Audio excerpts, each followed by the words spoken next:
Olá, eu sou o Dr. Eric Torres e hoje estou aqui para falar sobre toxina botulínica. Em meados de 1795 a 1813, a Europa vivia um período de guerra, as guerras napoleônicas.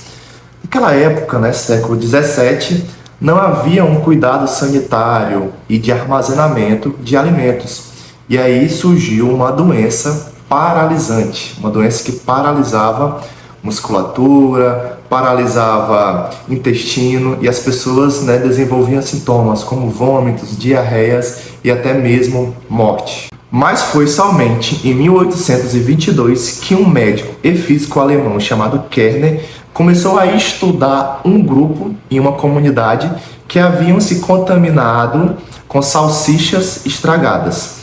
E aí surge o primeiro relato da toxina botulínica, Kerner, nesse estudo, verificou que essa doença, que posteriormente se denominou botulismo, e uma curiosidade, botulus em alemão significa salsicha.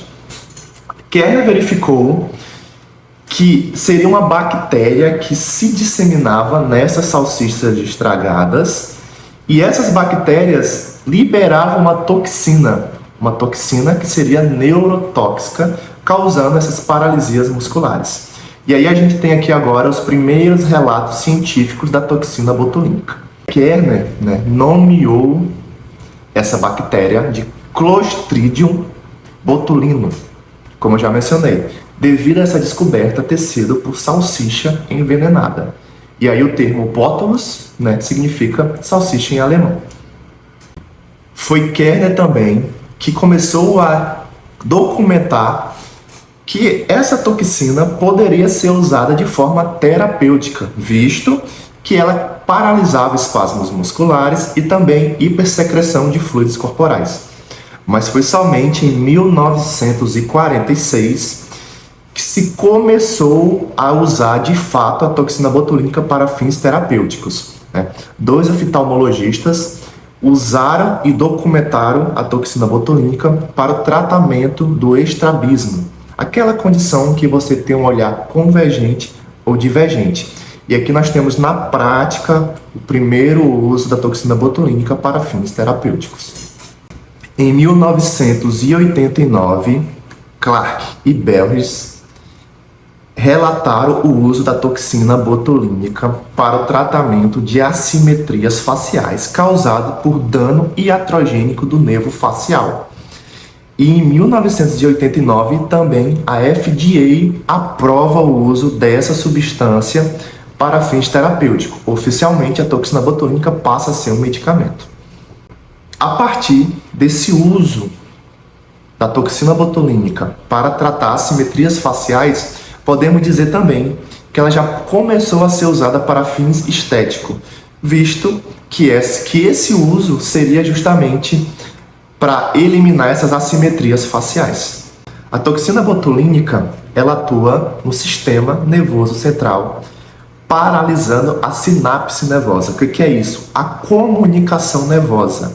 O músculo ele se contrai porque o nosso sistema nervoso central envia estímulos através de uma molécula chamada acetilcolina, que através de uma quimiotaxia, ela sai de uma membrana para outra, fazendo com que o músculo se contraia.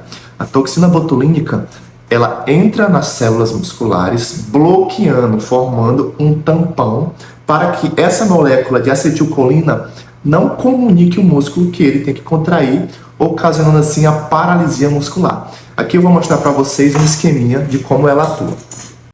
Nesta primeira imagem, nós temos como que funciona essa comunicação para a contração muscular. Aqui nós temos o impulso nervoso, e aqui a gente tem as moléculas de acetilcolina que comunicam o músculo, fazendo com que o músculo entenda essa comunicação e faça o movimento de contração.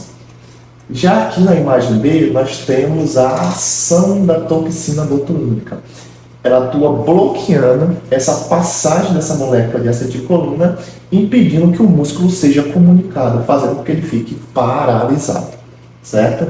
Esse processo aqui não é definitivo, uma vez que o organismo entende essa molécula, entende essa toxina, e gera um processo aí de imunogenicidade, ou seja, há um rebrotamento neural e aí o músculo ele volta a funcionar. É por isso que a toxina botulínica tem um prazo de duração, que é em média de 4 a 6 meses, que é o tempo que esse processo de rebrotamento neural começa a acontecer. É claro que o tempo de duração vai variar de pessoa para pessoa. Pessoas que têm um organismo mais acelerado, como atletas de alto nível, maratonistas, pessoas também que têm hipertireoidismo, pessoas com diabetes, esse efeito pode ser bem mais rápido. A literatura mostra que tem pessoas que essa ação da toxina dura apenas 30 dias. E aí você me pergunta, existe risco de imunização? Ou seja, como se o organismo se acostumasse com a toxina e aí diminuísse cada vez mais o efeito? A OMS recomenda que o uso de toxina botulínica tem que respeitar um prazo de pelo menos 3 meses entre as suas aplicações, visto que não respeitando esse prazo, pode ser sim que aconteça o processo de imunização dessa toxina. A toxina botulínica, ela se propagou muito nos últimos anos e hoje é um dos procedimentos estéticos mais utilizados no mundo. Isso devido à sua segurança, ao seu controle. A dose que utilizamos para fins estéticos, ela é muito baixa. E o efeito e o benefício dela é muito promissor. Além de ser um procedimento muito seguro, né? A literatura aí, os estudos mostram que em 13 anos houveram 36 eventos de intercorrência e nenhum deles grave, com risco de morte.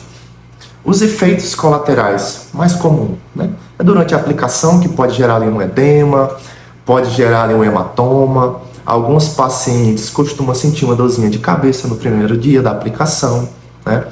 Outro efeito considerado um pouco mais grave se refere à pitose palpebral, quando o profissional não respeita a área de aplicação e assim há uma queda do olhar, né? É um efeito indesejado e que precisaria aí de um tempo para retornar. Então, assim, quando você procura um profissional capacitado e adequado para essa aplicação, você não costuma ter problema nenhum. As regiões mais utilizadas da toxina botulínica são a região do terço superior da face, região da testa, região ao redor dos olhos, região do nariz.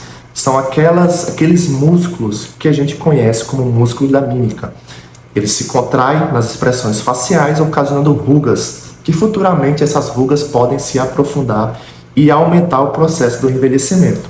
Hoje a toxina é mais utilizada nessas regiões para retardar o processo de envelhecimento e de aparição dessas rugas, deixando um aspecto mais jovem, né? E também a toxina botulínica é muito utilizada para fins terapêuticos. Com relação ao bruxismo, né?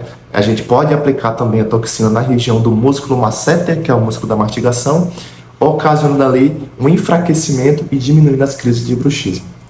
Se você quer saber mais detalhes sobre a toxina botulínica, deixe aqui seu comentário que eu vou responder suas perguntas.